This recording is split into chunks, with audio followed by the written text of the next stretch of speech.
Welcome to PCN news. బుడవేరు గండ్ల పూడిక పనులను యుద్ధ ప్రాతిపదికన జరుగుతున్నాయి. ముఖ్యమంత్రి చంద్రబాబు ఎప్పటికప్పుడు లైవ్ లో పరిశీలిస్తున్నారు. విజయవాడ సింగ్ నగర్ కు వరద ముంపును నియంత్రించేలా మూడో గండి పూడిక పనులను సైతం శరవేగంగా జరుగుతుండగా పనులను ఎంపీ దగ్గుబాటి పురంధేశ్వరి, స్థానిక ఎమ్మెల్యే వసంత కృష్ణప్రసాదులతో కలిసి పర్యవేక్షించారు మంత్రి నిమ్మల రామానాయుడు. ఏంటంటే ఈవేళ వాతావరణం ఫస్ట్ అంటే ఈ 5 రోజులు చాలా బాగుందండి.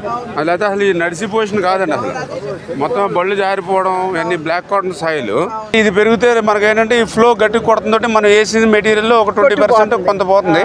అయితే అందుకనే మళ్ళీ 1 టన్ వెయిటేజ్ ఉన్నాయి, ఎక్కువ ప్రిఫర్ చేసి అక్కడ గ్రేడింగ్ చేసి ఇవే చేస్తున్నామండి. కొంచెం ఇంటీరియల్ అయిపోవడం వల్ల మెటీరియల్ తెచ్చుకోవడానికి కానీ పనులు చేసుకోవడానికి ఇది కూడా 15 feet దాకా డెప్త్ ఉందండి ఇక్కడ.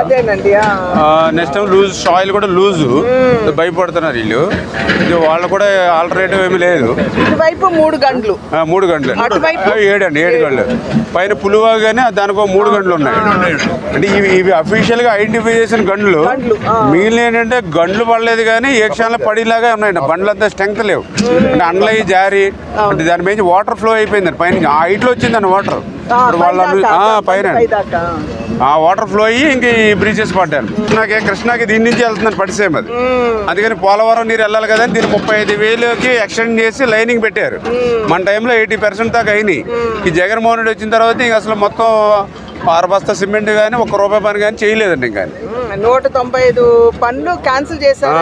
మేజర్ మంది మేజర్ ఉందండి. ఇప్పుడు ఇక్కడ రైతులు కూడా చెప్తున్నారు, 50 కోట్లు ఉంది. రైతులు కూడా చెప్తూ ఉన్నారు. అప్పుడు ఈ పట్టిసీమ నీరు వెళ్ళేది కాబట్టి బాబు గారి టైంలో ప్రతి కిలోమీటర్కి ఒక లస్కర్ని పెట్టి పచ్చగడ్డి కూడా మొలవకుండా జాగ్రత్త రోడ్డు అంత నీరు కొట్టదండి. వాతావరణం ఇట్లా ఉంటే రేపు మార్నింగ్ చేసేస్తాం.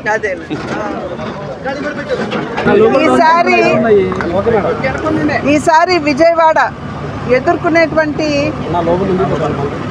ఈ పరిస్థితి ఏదైతే ఉందో ఇంతకు ముందు అన్నడు ఇంత విపరీతంగా ఎదుర్కోలేదు అనేటువంటి విషయం మనందరికీ తెలుసు. అనుకోని విధంగా కురిసినటువంటి వానలు, దానికి తోడు ఇక్కడ బుడమేరు ఏదైతే ఉందో బుడమేరుకు సంబంధించినటువంటి గట్లు లెఫ్ట్ సైడ్ ఏదైతే ఉందో అంటే విజయవాడ వైపుకి 3 గంటలు పట్టడం, అదే విధంగా రెండో వైపున 7 గంటలు పట్టడం. ఇది దీని వలన మొత్తం విజయవాడ మునిగిపోయేటువంటి పరిస్థితిని మనం అందరం కూడా చూస్తున్నాం ఇవాళ. ఇది చాలా బాధాకరం. వేలాది మంది ప్రజలు ఇవాళ ఇబ్బందుల్లో ఉన్నారు. అయినప్పటికీ కూడా రాష్ట్ర కేంద్ర ప్రభుత్వాలు రెండూ కూడా, ఇటు బాబు గారి నాయకత్వంలో రాష్ట్ర ప్రభుత్వం, అటు మోడీ గారి నాయకత్వంలో కేంద్ర ప్రభుత్వం, ఈ 2 ప్రభుత్వాలు మంచి సమన్వయంతో పనిచేసి ముందుకు వెళ్తున్నటువంటి సందర్భంలో ఒక రకంగా చెప్పాలంటే రికార్డ్ సమయంలో ప్రజల సమస్యల్ని అర్థం చేసుకుంటూ ప్రజల్ని ఆదుకుంటూ ఈరోజు ప్రభుత్వాలు ముందుకు వెళ్తున్నటువంటి విషయాన్ని మనం అందరం కూడా ఇక్కడ గమనించాలి. ఈ వరద పరిస్థితి ఇక్కడ ఏర్పడిన వెంటనే చంద్రబాబు నాయుడు గారు మోడీ గారితో మాట్లాడటం, వెంటనే మోడీ గారు స్పందించి అక్కడ నుండి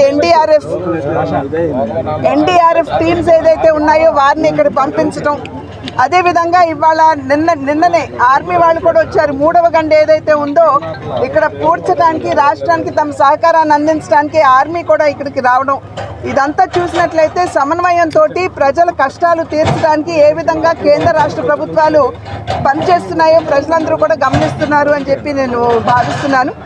అదేవిధంగా ఈ యొక్క ప్రమాదం ఏదైతే మనకి వాటిల్లిందో, ఇంతకు ముందు ఉన్నటువంటి ప్రభుత్వంలో కూడా పెద్ద ఎత్తున వనరులు సమకూర్చిన, అంతకు తెలుగుదేశం ప్రభుత్వంలో పెద్ద ఎత్తున ఫండ్స్ సమకూర్చినా కూడా ఈ బండ్లన్నింటినీ స్ట్రెంథెన్ చేయాలి అనేటువంటి భావనతోటి ఈ యొక్క డబ్బు సమకూర్చినా కూడా ఇంతకు ముందున్నటువంటి ప్రభుత్వం సంపూర్ణంగా దీన్ని క్యాన్సిల్ చేసేసి, మనందరికీ తెలియనటువంటి విషయం కాదు, బుడమేరుకు సంబంధించి దగ్గర ఒక 300 కోట్లు 90 కోట్లకు సంబంధించినటువంటి పనులు ఏవైతే ఉన్నాయో వాటిని క్యాన్సిల్ చేయడం జరిగింది. 300 కోట్లకు సంబంధించినటువంటి పనులు క్యాన్సిల్ చేయడం జరిగింది. దాన్ని పర్యవసానంగా చివరికి ఒక గడ్డి మొలక కూడా తీసివేయనటువంటి పరిస్థితి, అంటే ఎటువంటి మెయింటెనెన్స్ లేకుండా ఇవాళ బండ్లు ఈ స్థాయిలో బలహీనపడ్డాయంటే ఇంతకు ముందున్నటువంటి ప్రభుత్వ హయాంలో కనీసం కూడా ఒక చిటికెడు మట్టి అక్కడ వేయనటువంటి సందర్భంలోనే ఈ రకంగా ఇబ్బందికర పరిస్థితుల్ని విజయవాడ వాసులు, విజయవాడ ప్రాంతం కూడా ఎదుర్కొంటుంది అనేటువంటి విషయం. ఏదేమైనప్పటికీ కూడా ఈరోజు రాష్ట్ర ప్రభుత్వం చంద్రబాబు నాయుడు గారి నాయకత్వంలో రిలీఫ్ ఫండ్ ఏదైతే అందిస్తున్నారు, నిన్ననే శివరాజ్ సింగ్ చౌహాన్ గారు రావడం జరిగింది విజయవాడకి, కేంద్ర వ్యవసాయ శాఖ మంత్రి వచ్చి ఇక్కడ ఉన్నటువంటి డ్యామేజ్ ఏదైతే ఉందో అది ఇళ్లకు కావచ్చు, పంట పొలాలకు కావచ్చు, వీటన్నిటిని పరిశీలించడానికి రిపోర్ట్ తయారు చేసి కేంద్రానికి ఇవ్వడానికి మోడీ గారు వారిని పంపించారు. వారు నిన్న జక్కంపూడి అటువైపు అంతా కూడా తిరగడం జరిగింది. ఇవాళ కేసరపల్లి అటువైపు వెళ్ళి రైతులతో కూడా స్వయంగా వారు సంభాషించడం జరిగింది. రైతులు కూడా పెద్ద ఎత్తున పంట నష్టపోయినటువంటి సందర్భంలో అటు బనానా కావచ్చు, లేదా పసుపు కావచ్చు, లేదా మనకి కంద కావచ్చు, ఇటువంటి పొలాలన్నీ కూడా వరితో కూడా నష్టపోయినటువంటి సందర్భంలో ఇవాళ నెమ్మదిగా నీరు తగ్గుతున్నటువంటి నేపథ్యంలో జరిగినటువంటి డ్యామేజ్ కూడా అంచనా వేసేటువంటి అవకాశం ఉంటుంది. ఆ అంచనాలన్నీ కూడా కేంద్ర ప్రభుత్వానికి ఇవాళ రేపట్లో సమర్పిస్తామని చంద్రబాబు గారు కూడా చెప్పడం జరిగింది. కనుక కేంద్ర ప్రభుత్వం కూడా వెంటనే స్పందించి తక్షణ సహాయం, అదేవిధంగా లాంగ్ టర్మ్ సహాయం, ఈ రెండు కూడా ఏ విధంగా చేయాలో దృష్టి పెడతామని చెప్పి శివరాజ్ సింగ్ చౌహాన్ గారు కూడా చెప్పారు. మేము సైతం వారధులుగా ఉంటూ రాష్ట్రానికి జరిగినటువంటి డ్యామేజ్ ఏదైతే కోల్పోయిందో దాన్ని కూడా పూడ్చడానికి మా వంతు కృషి, మా వంతు బాధ్యతను మేము ఖచ్చితంగా నిర్వహిస్తాం. ఉల్లంపర్రు మాంటెసోరీస్ లో అంబరాన్ని అంటిన వినాయక చవితి సంబరాలు. ఉల్లంపర్రు మాంటెసోరీస్ అనుబంధ విద్యా సంస్థల ఉల్లంపర్రు మెయిన్ క్యాంపస్ నందు ఏర్పాటు చేసిన పర్యావరణానికి హాని కలగని మట్టి వినాయక విగ్రహాల పోటీకి 300కి పైగా విగ్రహాలు ప్రదర్శన ఏర్పాటు చేశారు. ఈ పోటీలో గెలుపొందిన విద్యార్థులకు ప్రథమ బహుమతి 1200 రూపాయల క్యాష్ అవార్డు మరియు మెమెంటో, ద్వితీయ 1000 రూపాయల క్యాష్ అవార్డు మరియు మెమెంటో, తృతీయ 800 రూపాయల క్యాష్ అవార్డు మరియు మెమెంటో బహుమతులతో పాటు 20 కన్సోలేషన్ బహుమతులు అందించారు. ముఖ్య అతిథులుగా I Lalitha Femina club D Kanchanamala UKVC club secretary పాల్గొన్నారు. వారు మాట్లాడుతూ ఇటువంటి కార్యక్రమాలు చేయడం వల్ల విద్యార్థులని ప్రతిభను ప్రోత్సహించడం అవుతుందని అన్నారు. ఈ సందర్భంగా ఉల్లంపర్రు మాంటెసోరీస్ విద్యా సంస్థల అధినేత మద్దాల వాసు గారు పోటీల్లో పాల్గొన్న విద్యార్థులను అభినందించారు.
Third news. బుడవేరు 3వ గండి 90% పనులను పూర్తి. మంత్రి నిమ్మల రామానాయుడు. బుడవేరు గండ్లు పూడిక పనులు శరవేగంగా జరుగుతున్నాయి. గత 6 రోజులుగా అక్కడే ఉండి పనులను మంత్రి రామానాయుడు పర్యవేక్షిస్తున్నారు. ఇంకో 2 గంటల్లో చంద్రబాబు కృషి ఫలించి బుడవేరు గండ్లు పూడిక పూర్తి కానుంది. సింగ్ నగర్ నుండి విజయవాడ వెళ్లే వరదను పూర్తిగా నిలిచిపోనుంది. నేటితో బుడమేరు వరద నుండి విజయవాడ ప్రజలకు విముక్తి కలగనుంది. రాత్రింపవళ్లు నిద్రాహారాలు మాని శ్రమిస్తున్న రామానాయుడు విపత్తుతో వేలాది మంది పడుతున్న కష్టంతో పోలిస్తే మా కష్టం ఎంత అంటున్నారు.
తూర్పు కాపు విద్యా విజ్ఞాన అభివృద్ధి సంఘ పట్టణ అధ్యక్షులు గేదెల వాసు గారి అధ్యక్షతన ప్రెస్ మీట్ నిర్వహించారు. వివిధ అంశాలపైన పలువురు సంఘ పార్టీ ముఖ్య నాయకులతో చేసిన కార్యక్రమాలు, చేయవలసిన కార్యక్రమాలపైన సూచనలు కోరారు.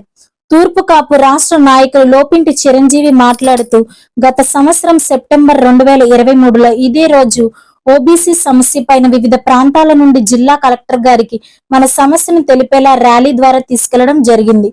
గడిచిన కాలంలో పాల్గొన్నటువంటి పెద్దలకు ధన్యవాదాలు తెలిపారు. ఈ రోజు వరకు ఓబీసీ ఫలాలు అందకపోవడం మరియు దానిపై సమిష్టిగా ముందుకు వెళ్లడానికి వివిధ రాజకీయ పార్టీల నాయకులను కలుపుకొని ముందుకు వెళ్లడానికి ఎప్పుడూ సంఘం సిద్ధంగా ఉంటుందన్నారు. ఆంధ్రప్రదేశ్ లో విజయవాడలో ప్రకృతి విలయ తాండవంతో అక్కడ నివాసితులకు అండగా ఉండాలని మా వంతు సహాయంగా ప్రభుత్వానికి తూర్పు కాపు విద్యా విజ్ఞాన అభివృద్ధి సంఘం ద్వారా 50,000 రూపాయలు ఆర్థిక సాయం ఇవ్వడానికి అందరం ఏకమై కూడబెట్టిన డబ్బును ప్రభుత్వ పెద్దలకి గాని అధికారులకు గాని ఇవ్వడానికి నిర్ణయించామన్నారు. ఈ కార్యక్రమంలో సంఘ కార్యవర్గ మరియు వివిధ పార్టీ ముఖ్య నాయకులు, టీడీపీ రాష్ట్ర నాయకులు పాలవలస తులసిరావు, సెక్రటరీ పొట్నూరి రమేష్, పిల్లా సత్యబాబు, దనాని ప్రకాష్, దాసరి సూర్యనారాయణ, బాకూరు నిరంజన్, మీసాల దాన నరసింహులు, గేదెల నరసింహులు, జమాను బుజ్జి, నడుపూడు శ్రీను, సీరియల ప్రసాద్, శివాల సత్యబాబు, మీసాల నారాయణరావు, యలకల శ్రీను, ముక్క సత్యనారాయణ, లోపింటి మురళి, మజ్జి సన్యాసి నాయుడు, సర్వేపల్లి చిన్ని తదితరులు పాల్గొన్నారు. రాజకీయాల పరంగా మనం నష్టపోతాం. అది దృష్టిలో పెట్టుకుని అందరూ కూడా మన సంఘానికి ఏం కావాలో మనం ఏం సాధించాలి, మినిస్టర్ గారు మనం చేస్తా అన్నప్పుడు మనం రెస్పాన్సిబుల్గా మనం చేయించుకోవడానికి మీరు ప్రయత్నించండి. తర్వాత ఏమన్నారంటే ఆ కళ్యాణ మండపానికి సంబంధించి ఫ్రంట్ ఎలివేషన్లో ఇక్కడ మాకు వైజాగ్ నుంచి డిజైన్ చేసి శోభన్ వస్తూ ఉంటాడు. కాబట్టి ఆ శోభన్ గారికి కూడా ఒకసారి చూపించండి. జీవి గారు వచ్చినప్పుడు ఆ ఫ్రంట్ ఎలివేషన్ మీకు ఏదైనా చెప్తే దాని ప్రకారం సరిచేద్దాం. మీ వాళ్ళు ఎలాగో కొంత డొనేషన్ తీసుకొస్తా అంటారు, మనది ఇప్పిస్తాం మన గవర్నమెంట్ నుంచి. కాబట్టి ఖచ్చితంగా స్ట్రక్చర్ అది మార్చి చక్కగా దాన్ని తయారు చేద్దాం, దాన్ని వేస్ట్గా అలా వదిలేయద్దు అని చెప్పడం జరిగింది. కాబట్టి మిమ్మల్ని అందరినీ రిక్వెస్ట్ చేసేది అంటే మీరు ఆ ప్రయత్నంలో మీరు ముమ్మరంగా ఉండాలని చెప్పి కోరుకుంటూ, నాకు ఈ అవకాశం ఇచ్చినందుకు మీ యూత్ అందరికీ మీ అందరికీ పేరు పేరు ధన్యవాదాలు తెలుపుకుంటూ తీసుకుంటాం. తూర్పు కాపు విద్యా విజ్ఞాన అభివృద్ధి సంఘానికి సంబంధించి మరి ఈ రోజుకు సంవత్సరం క్రితం సెప్టెంబర్ 4వ తారీఖున ఓబీసీ సమస్య పైన మరి పాలకుల నియోజకవర్గం చుట్టుపక్కల ఉన్నటువంటి గ్రామాలందరినీ కలుపుకుంటూ మరి గ్రామంలో ఉన్న పెద్దలందరూ కూడా ఈ సమస్య చాలా జటిలమైనది, మనవంతుగా మన ప్రయత్నం చేయాలనే ఒక పిలుపు మేరకు మరి వందలాది మంది ఆ రోజున కలెక్టరేట్కి పోయి మరి తూర్పు కాపులకి సంబంధించిన ఓబీసీ సమస్య పైన మరి నినాదించడం, తద్వారా అప్పటి కలెక్టర్ గారు గౌరవనీయులు శ్రీమతి ప్రి ప్రశాంతి గారు మైగ్రేషన్ ద్వారా ఓబీసీ తీసుకునే వెసులుబాటుని కల్పించడం మనం ఆ రోజు సాధించిన విజయం. ఈ విజయం పాలకుల నుంచి ఏ ఒక్కరిది కాదు, ఈ చుట్టుపక్కల మనతో కలిసి వచ్చినటువంటి ప్రతి గ్రామానికి సంబంధించిన ప్రతి వ్యక్తి ఆ రోజున ఆ విషయంలో పాలు పంచుకోవడం మనం చాలా ఆనందించదగ్గ విషయం. ఎందుకంటే మా అధ్యక్షులు వారు తూర్పు విద్యా విజ్ఞాన అభివృద్ధి సంఘం పాలకొల్లుపట్నం అధ్యక్షులు గేదెల వాసు గారు కానీ, రమేష్ గారు కానీ, అలాగే చేరే సత్యవారు కానీ, ఇంకొంతమంది నాయకులు పేర్లు అయితే చాలా మంది మేము కృషి చేసాం. ఒకరోజు 10:30కి భీమవరం పోతే ఒక అపాయింట్మెంట్ కోసం సాయంత్రం 4:30 వరకు కూడా అపాయింట్మెంట్ దొరకపోతే చీకట్లో 7:30-8 గంటల వరకు కూర్చొని వచ్చిన సందర్భాలు చెప్పలేని ఎన్నో ఉన్నాయి. ఇటువంటి కార్యక్రమాలు వర్షాల్లో సెక్రటరీకి పోయిన సందర్భాలు ఉన్నాయి. ప్రతి కార్యక్రమానికి మరి పిలవగానే మరి 10 మంది, 20 మంది, 30 మంది వచ్చి వాళ్ళంతటా వాళ్ళు ఈ కార్యక్రమంలో సొంత రూపాయలు ఖర్చు పెట్టుకొని మరి చేసినట్టు కార్యక్రమాలు చెప్పదగినవి కాదు. శభాష్ రామానాయుడు అంటూ మంత్రి నారా లోకేష్ రాత్రింబవళ్లు దాదాపు 60 గంటల పాటు నిద్రాహారాలు మాని వర్షం వచ్చినా వరద వచ్చినా లెక్క చేయకుండా దగ్గరుండి మంత్రి నిమ్మల రామానాయుడు చేస్తున్న బుడవేరు గండ్ల పూడిక పనులను మంత్రి నారా లోకేష్ పరిశీలించారు.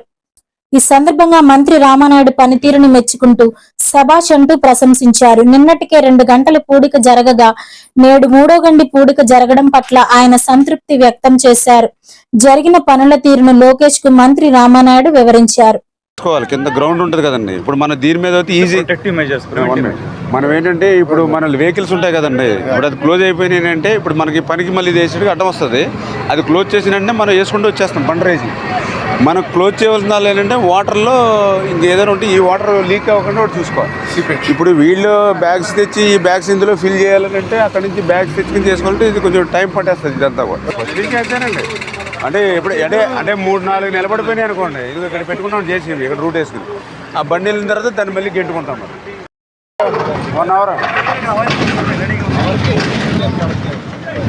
మనం గట్టిగా నుంచి ఉంటే 12 వస్తాయంటే మనం లేకపోతే 6 నుంచి 8 వస్తాయి.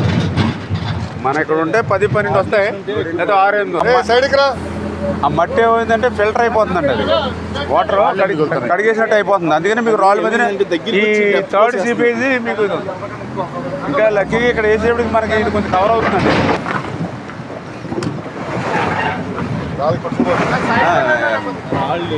పొలాల్లో ఉన్న వాటర్ ఇప్పుడు నిన్న 2 తగ్గిన తర్వాత ఈవేళ గంట 1 ఫీట్ తగ్గింది అంటున్నారు చాలా ఏరియాస్లో. అన్నా మీరు బ్రీచ్ ఇది అయిపోతే ఇక్కడ నుంచి 10 గంటలు పడుతుంది అక్కడ నీరు తగ్గేదానికి.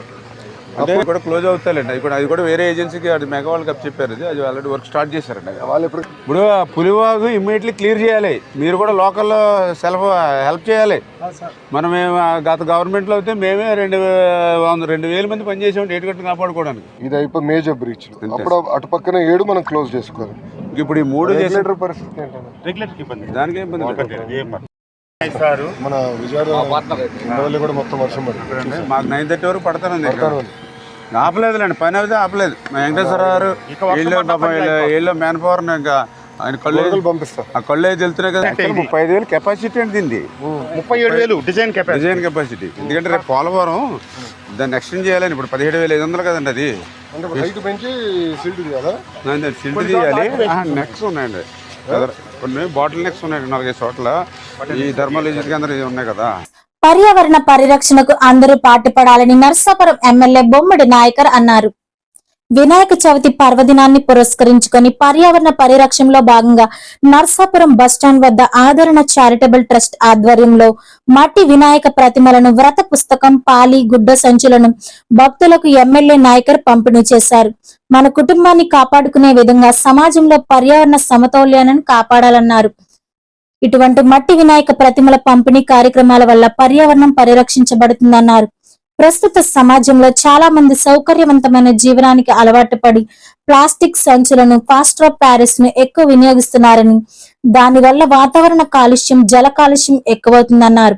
ఆదరణ ట్రస్ట్ అధ్యక్ష కార్యదర్శులు బొడ్డు కృష్ణ భగవాన్, గంధం శ్రీరామకృష్ణ, ముద్రగళ్ల బాబులు ఆర్థిక సాయంతో గత 10 ఏళ్ల నుంచి నర్సాపురం పరిసర ప్రాంతాల భక్తులకు ఉచితంగా మట్టి వినాయక ప్రతిమలతో పాటు వ్రత పుస్తకం, గుడ్డ సంచులు, పాలీలను పంపిణీ చేయడం అందరికీ ఆదర్శనీయమన్నారు. 7th news. నర్సాపురం మండలం సరిపల్లి గ్రామం అంబేద్కర్ భవనంలో మాలల న్యాయ పోరాట సమితి సమావేశం సోడదాసి శ్రీధర్ ఆధ్వర్యంలో నిర్వహించారు. మాల మహానాడు నాయకులు శ్రీధర్ మాట్లాడుతూ, మంద మాదిగ కృష్ణ అడిగిన మాత్రాన ఏ రకంగా ఎస్సీ వర్గీకరణ అమలు చేశారని ఆయన అన్నారు. ఎస్సీ వర్గీకరణ చట్టరీత్యా వ్యతిరేకంగా ఉందని అన్నారు. గతంలో ఎస్సీ వర్గీకరణ సుప్రీంకోర్టులో కొట్టివేస్తే ఈ రోజున ప్రధానమంత్రి ఎస్సీ వర్గీకరణ ఎలా చేశారని ఆయన అన్నారు.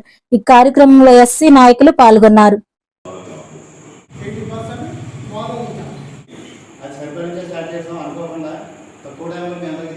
నర్సాపురం మాలల న్యాయ పోరాట సమితి జేఎన్టీ అధ్యక్షులుగా నేను తెలియజేసేది ఏంటంటే, ఆగస్టు 1వ తారీఖున సుప్రీంకోర్టు తీర్పు ఇవ్వడం జరిగింది. ఏంటంటే ఆర్టికల్ 341 ప్రకారం ఏదన్నా దాంట్లో చేర్పులు మార్పులు చేయాలంటే పార్లమెంట్లో 2/3 మెజార్టీ ప్రకారంగా రాజ్యాంగాన్ని సవరణ చేసి దాన్ని చేర్పులు మార్పులు చేయవలసిన పరిస్థితి ఉంది. అటువంటి దాన్ని ఈ మోడీ ప్రభుత్వము ఏం చేసిందంటే, ఒక సుప్రీంకోర్టుని వాళ్ళు నామినేట్ చేసినటువంటి కొలీజియం నామినేట్ చేసి సుప్రీంకోర్టుని అడ్డం పెట్టుకుని దానిలోని ఒక కుట్రపూరితంగా ఆ తీర్పు అనేటువంటిది ఫిబ్రవరిలోనే ఎలక్షన్ ముందే వాళ్ళు రిజర్వ్ చేసుకుని అధికారం వచ్చిన తర్వాత దాన్ని ఆగస్టు 1వ తారీఖున ఫిబ్రవరిలో వచ్చింది. ఆగస్టు 1వ తారీఖుని దాన్ని బయటపెట్టింది. ఇదే చట్టం ఏమి మారలేదు. పార్లమెంటు చట్టాలు ఏమీ మారలేదు. 2004లో కొట్టేసిందే 5గురు ధర్మాసనం ఇచ్చినటువంటి సుప్రీంకోర్టు జడ్జిలు 5 ధర్మాసనంలో ఇచ్చినటువంటి ఇదే చట్టాలు ఉన్నాయి, అప్పుడు ఉన్నటువంటి చట్టాలు. ఈ 2024 వచ్చేటప్పటికి 20 సంవత్సరాల్లో చట్టాలు ఏ సభలో జరగలేదు పార్లమెంట్.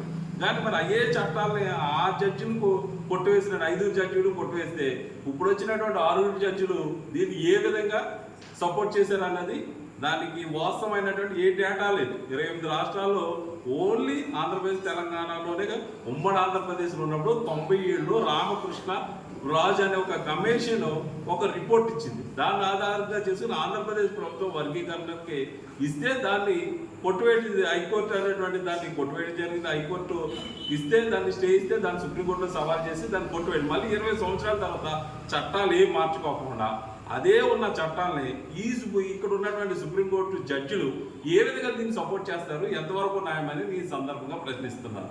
ఎందుకంటే ముందు వర్గీకరణ అనేటువంటి చేయాలి అని అనుకుంటే కనుక సుప్రీంకోర్టు న్యాయమూర్తి నుంచే వర్గీకరించండి. ఎందుకంటే సుప్రీంకోర్టు న్యాయమూర్తుల్లో ఎస్సీలు అసలు ఎంతమంది ఉన్నారు, ఎస్సీల కోసం వాళ్ళకి ఏ విధమైనటువంటి స్థితిగతులు తెలియదు, ఎస్టీల కోసం ఏ విధమైన స్థితిగతులు తెలియదు, బీసీల కోసం ఏ విధమైన స్థితిగతులు తెలియదు, క్రిమినల్ కోసం ఏ విధమైన స్థితిగతులు లేదు.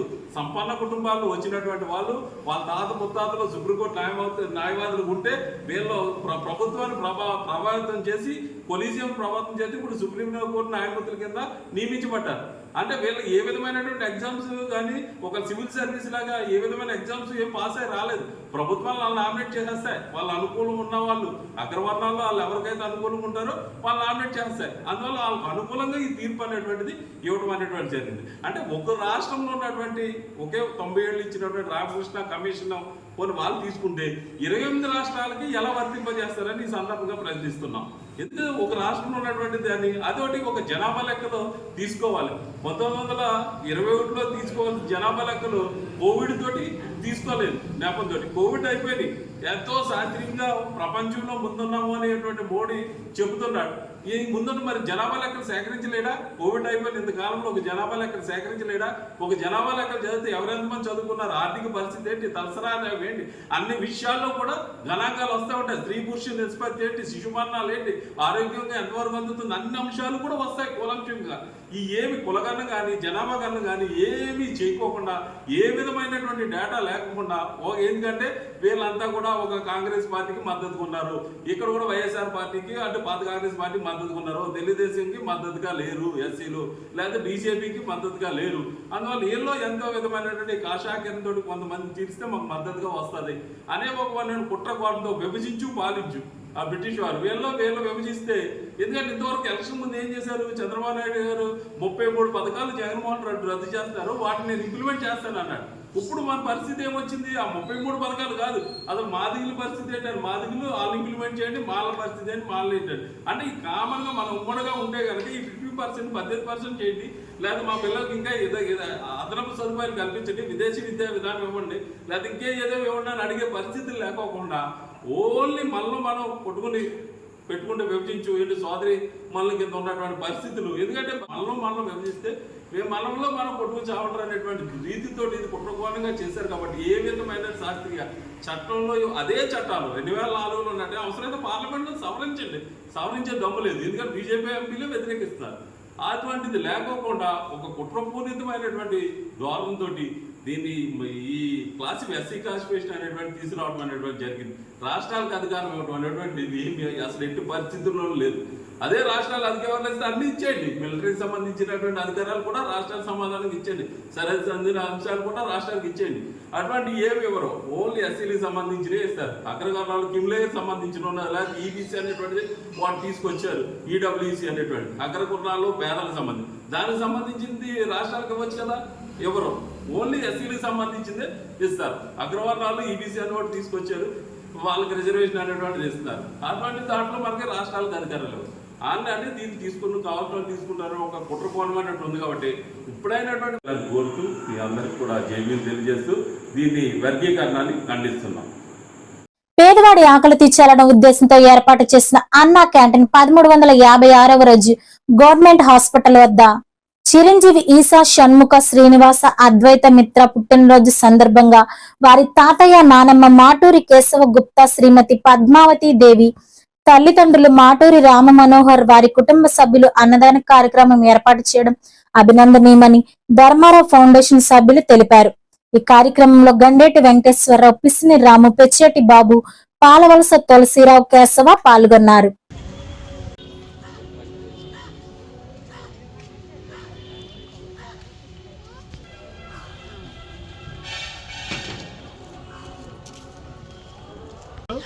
మరి పర్వదినాన మన గౌరవ మంత్రివర్యులు డాక్టర్ నిమ్మల రామానాయుడు గారు మరి మొబైల్ అన్నా క్యాంటీన్ ద్వారా ఈ ప్రభుత్వ ఆసుపత్రుల్లోని రోగులు మరి వారు కూడా వచ్చినటువంటి వారి బంధువులు వీళ్ళందరికీ కూడా ఎటువంటి ఇబ్బంది అసౌకర్యం కలగకూడదు. వీళ్ళు టౌన్లోకి వెళ్ళి రావాలంటే ఆటో మీద వెళ్ళి రావాలి, ఆటోకే 200 నుంచి 300 ఖర్చు అయిపోద్ది. భోజనానికి మళ్ళీ రాను 2 ట్రిప్లకి ఇంచుమించు ప్లేట్కి 90 రూపాయలు చొప్పునే 180 రూపాయలు ఖర్చు అవుద్ది. కాబట్టి ఈ ప్రభుత్వ ఆసుపత్రికి వచ్చిన వాళ్ళు ఎవ్వరూ కూడా అసౌకర్యం ఫీల్ అవ్వకూడదనే ఉద్దేశంతో అయినా ఈ మొబైల్ అన్నా క్యాంటీన్ ద్వారా ఈ భోజనాలన్నీ ఆయన ఉచితంగా అందజేయడం జరుగుతుంది ప్రతిరోజు. ఈ మొబైల్ అన్నా క్యాంటీన్ పెట్టి ఈ రోజుకి 1356 రోజులు పూర్తి చేసుకుంది. మరి 1356 రోజుల నుంచి మీ మొబైల్ అన్నా క్యాంటీన్ ద్వారా మీ ఆకలి తీర్చగలుగుతున్నామంటే ముఖ్య కారణం మాకు దాతల యొక్క సహకారం, వారి పుణ్యమే. ఈరోజు మా దాత ఎవరంటే చిరంజీవి ఈషా షణ్ముఖ శ్రీనివాస అద్వైత మిత్ర. ఈ బాబు పుట్టినరోజు సందర్భంగా వారి తాతయ్య గారు కేశవ గుప్తా గారు, నానమ్మ గారు పద్మావతీదేవి గారు, వారి తల్లిదండ్రులు మాటూరి రామ మనోహర్ గారు, మరి మౌనిక గారు ఈ ఐటమ్స్ అన్నీ మీకు పంపించడం జరిగింది. మరి ఈషా షణ్ముఖ శ్రీనివాస అద్వైత మిత్ర ఆచంద్రార్కం ఆ భగవంతుని ఆశీస్సులతో సకల విద్యలన్నిటితోటి మరి ఐశ్వర్యవంతుడయ్యి పేదలందరికీ ఆ బాలుడు ఎప్పుడు కూడా ఆపన్నహస్తం అందించాలని కోరుకుంటూ వారి కుటుంబీకుల్ని ఈ కార్యక్రమం ప్రారంభిస్తుంది. Okay sir.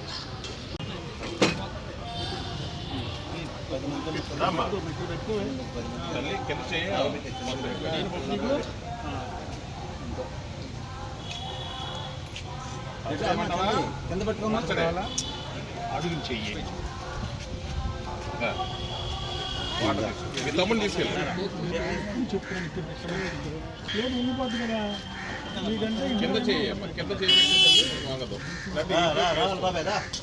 వెయిటింగ్ మీకోసం మీ కస్టమర్లు ఉన్నారు.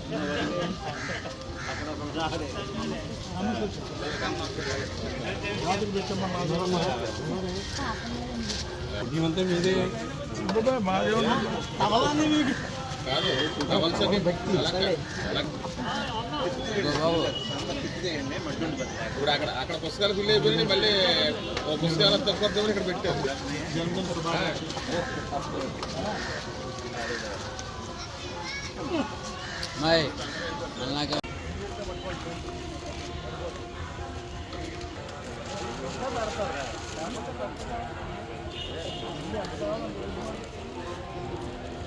మామూలుగా క్యాషా లేకపోతే ఫోన్పే కొట్టిస్తారా?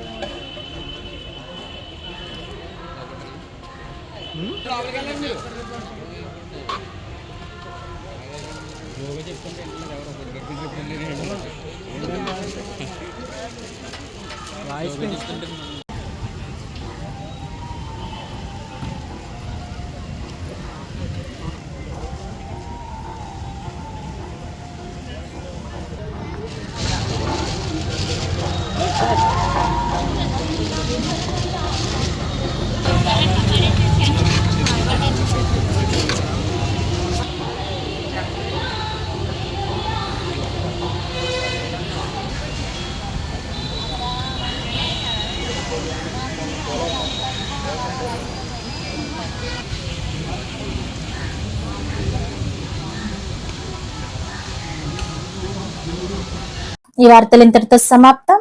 నమస్కారం.